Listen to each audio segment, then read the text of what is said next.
Hey, what's happening everybody? Rod J back again and take a look at another beer. Thanks for swinging by to check out another video. So tonight, as you can see, going to take a look at Moody Tongue. They are a brewery out of Chicago. Not very familiar with them.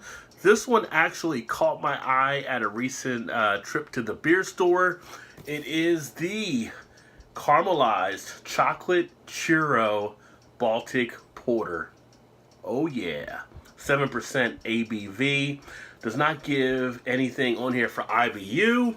On the label, porter with cocoa nibs, caramel, and vanilla bean, brewed by Moody Tongue Brewing Company, Chicago, Illinois. So that does sound pretty dandy. Caught a great deal on this one as well. For my boy Average Joe, Moody Tongue, $1.99, just to let you know. So the deal came through on this one. And I figured, why not go ahead and give it a shot?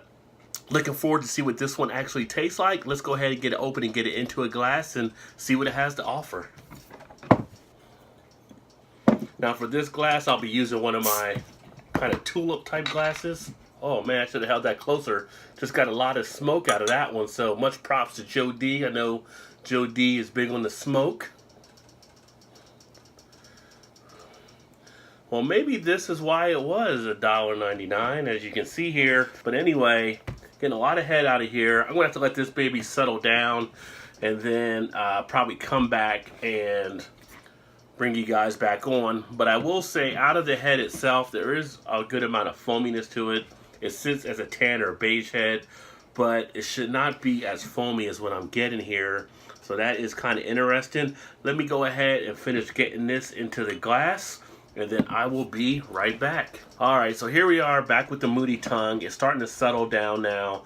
So I have a little bit more left in the bottle, but the foam, it was up over the rim almost. Very overcarbonated. A little bit too foamy for what it should be. Well, a little bit, it was definitely too foamy for what it should be. Nice tan colored head. Had some nice decent bubbles in there as far as the foaminess itself. You're getting a nice deep burnt smell in there from the malts that were used. Almost like the smell of burnt coffee. You're getting some of that sweetness in there. You're getting some of that cocoa definitely coming out for sure. Don't have to really sniff too hard. It does come out of the glass rather easily.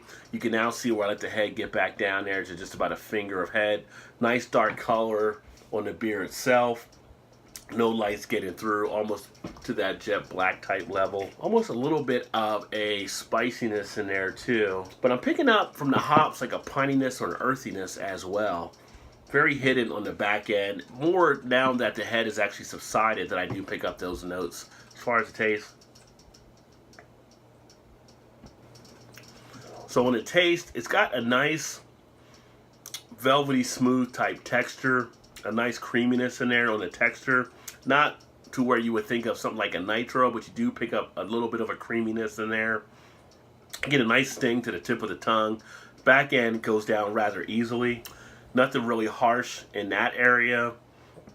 You do get a pretty good amount of astringency in here though.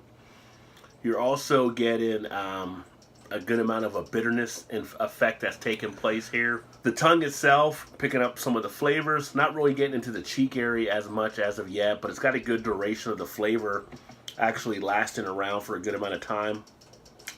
This would be another good one to have with a cigar.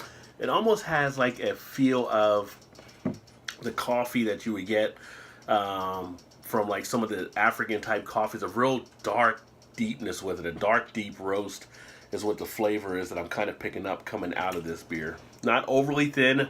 I pick up a little bit of thinness, but definitely more sturdy than a lot of the other porters that are out there for sure. Getting a little bit more in the mouth now. I'm getting a nice mouth coating taking place. I'm getting a pretty good mouth feel, so I can put some more in here without it overflowing. Yeah, it's pouring a lot better now. So it seems like from that initial opening, that caused a lot of it to really overflow there. See if we can get that there, if you can hear any of the cracking. Might be too high up for where the camera is, but you can definitely hear the cracking taking place as the head subsides. Going back to that aroma, I am picking up some of that caramelization as well. Really nice sweetness there, like a caramel or a toffee type feel. You pick up that carbonation in the taste though as well.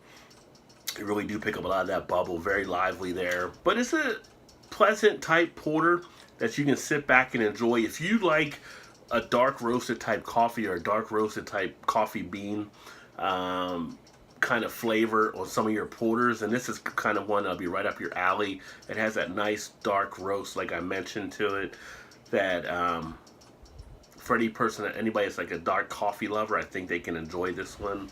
But the carbonation, like I said, is ramped up a little bit on here, and I'm feeling it some in my chest, feeling it in the taste as well. I think the carbonation could actually be tapered a little bit more down on this. But overall, it's a decent beer from Moody Tongues. The first one I've had from them. Again, they're out of Chicago. If you've had this one before, let me know what you think. Put some comments in the comment section. But, you know, I want to try some of their other ones. They have some interesting flavors that I saw at the store when I bought this. But I was picking up some bombers at the time on some other things I wanted to try, and decided to just grab one of these. But not bad. Pretty good overall. That all being said, thanks for swinging by to check out another video. If you, like I said, if you've had this one before, make sure you put comments in the comment section. And I look forward to catching you next time. Please remember to like, comment, subscribe, and all that good stuff. And keep getting your beer on. Cheers.